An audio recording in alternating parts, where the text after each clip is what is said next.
किसी का नाम कट गया था तो उसका मैं लिस्ट ले गया था मैं वहाँ। लेकिन आप चुनाव तो लड़ेंगे ना किसी पार्टी के आप एक कॉन्स्टिट्यूशनल बॉडी है और हमको बीएलओ का नंबर वो, क्योंकि टाइम है हमारे को, हम जाएंगे। बिहार की राजनीतिक माहौल में एक और नया इतिहास जुड़ने वाला है, कह सकते हैं कि और नया एक खेल होने वाला है और इसीलिए पूरे देश की नज़र बिहार के इलेक्शंस पे रहती है और पूरा लोग बिहार में ही शिरकत लेना चाहते हैं। तो जो संगठन में रहेगा अचानक से इस तरीके का माहौल बनेगा तो भावुक तो कोई भी हो जाएगा ना।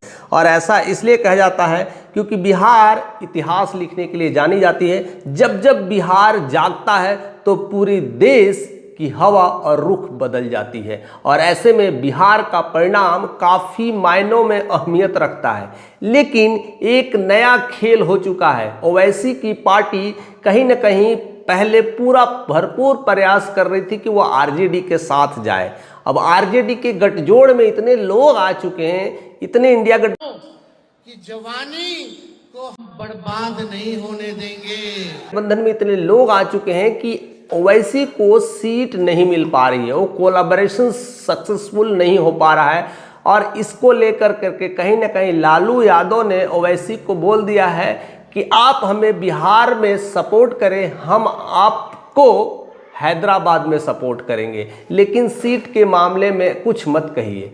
हालांकि ओवैसी की टीम ऑलरेडी सीमांचल क्षेत्र से 5 खड़ी हुई थी, से 4 जीत चुकी थी और ऐसे में एक बड़ा उलटफेर करने की शक्ति रखती थी और बिहार में आने के लिए उत्सुक और ललायत थी। एक मुस्लिम वोटर्स का उनका अपना एक गढ़ है, मुस्लिम लोगों का सपोर्ट है, तो धीरे धीरे बिहार में एक नई राजनीति करने की कोशिश कर रही है जिसको लालू यादव या कह सकते तेजस्वी यादव ने उन्हें खारिज कर दिया है। ऐसे में मामला तो रुक सा गया था, लेकिन एआईएम के लीडर कह सकते हैं ओवैसी नहीं रुके, वह अपनी टीम कह सकते हैं बनाने में लगे हुए हैं और ऐसे में उन्हें एक मौका मिला है लालू यादव के बड़े बेटे, जो कि कहीं ना कहीं आरजेडी से अलग हो चुके हैं, एक नई पार्टी टीम तेज प्रताप के साथ अपनी भूमिका में नजर आ रहे हैं। हालांकि उनकी कोई पार्टी अभी कोई बड़ी नहीं है, लेकिन अपनी भूमिका में नजर आ रहे हैं और महुआ क्षेत्र पर लड़ने की बातें करते हैं। हालांकि 2 सीटों पर उनका दबदबा है, पहला महुआ और दूसरा हसनपुर, लेकिन उन्होंने बार बार अपने इस इंटरव्यू के जरिए वो सब घर द्वार की अपनी बात थी और क्या कह दिया है कि मेरा महुआ कंफर्म है, मैं ही हूँ महुआ का बउआ, और इसीलिए वह जाने जाते हैं और उस सीट पे लड़ते नजर आते हैं।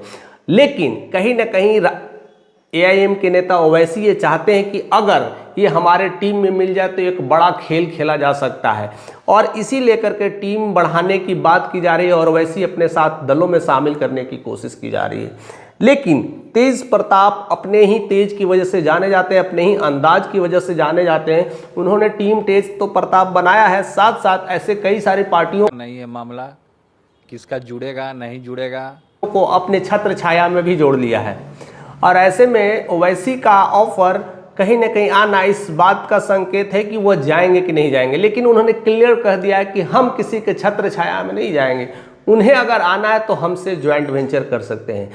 यानी अब मामला उल्टा हो गया है। ओवैसी बुलाना चाहते थे अपने दलों में, लेकिन टीम तेज प्रताप के लीडर तेज प्रताप उन्होंने ही उन्हें इन्वाइट कर दिया है और कह दिया है कि हमारे साथ मिल करके काम करिए, हम भी आपके साथ काम करेंगे। और ऐसे में अगर ये 2 बड़ी पार्टी अगर मिल जाए तो नुकसान किसका होगा, यह बड़ी जो प्रॉब्लम्स होगी किसको होने वाली है।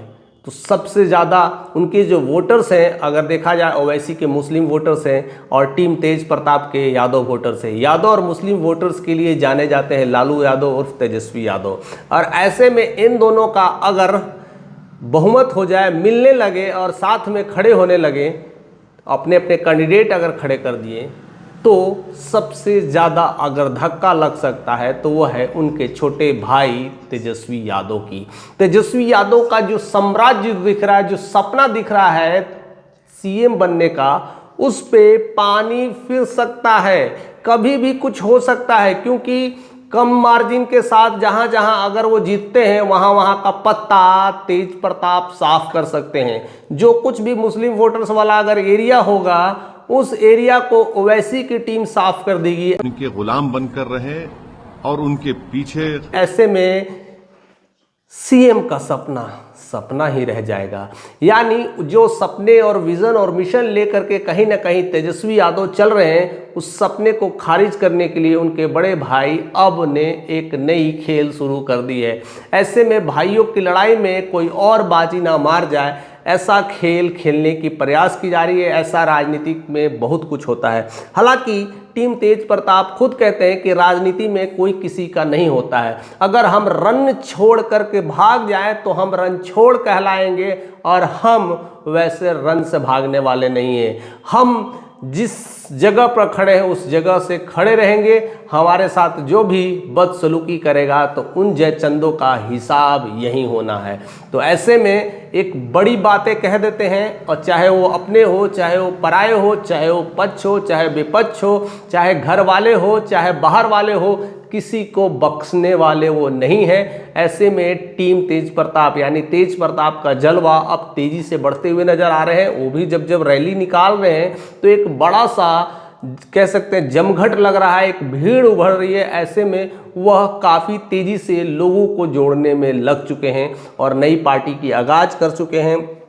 कई लोगों का कहना है कि जनशक्ति उनकी पार्टी नई लॉन्च होने वाली है, जनशक्ति यानी जनता की पार्टी लॉन्च होने वाली है, और उसको लेकर के एक बड़ा खेल खेलने वाले हैं। लेकिन जैसे ही ओवैसी का तड़का लगेगा तो उनके एक टीम में एक अलग ही माहौल बदल सकता है, और ऐसे माहौल में कहीं ना कहीं तेजस्वी को बुखार लग सकता है, बहुत कुछ हो सकता है। अब लालू यादव किस तरह की राजनीति करेंगे, कैसे अपने बड़े बेटों को समझाएंगे, किस तरह का खेल होने वाला है, यह सिर्फ और सिर्फ उनके इस गठबंधन से ही पता चल पाएगा कि असली में क्या है। केवल अभी बातों ही बातों में ये सब चीज़ें चल रही है और इस तरह की मांग चल रही है, इस तरह की डिमांड चल रही है। उस तेज प्रताप अपनी टीम में और ओवैसी अपनी टीम में बुलाने की चल रही है, लेकिन दोनों के बीच अभी क्लैरिटी नहीं हुई कि कौन किसकी टीम में जाएगा।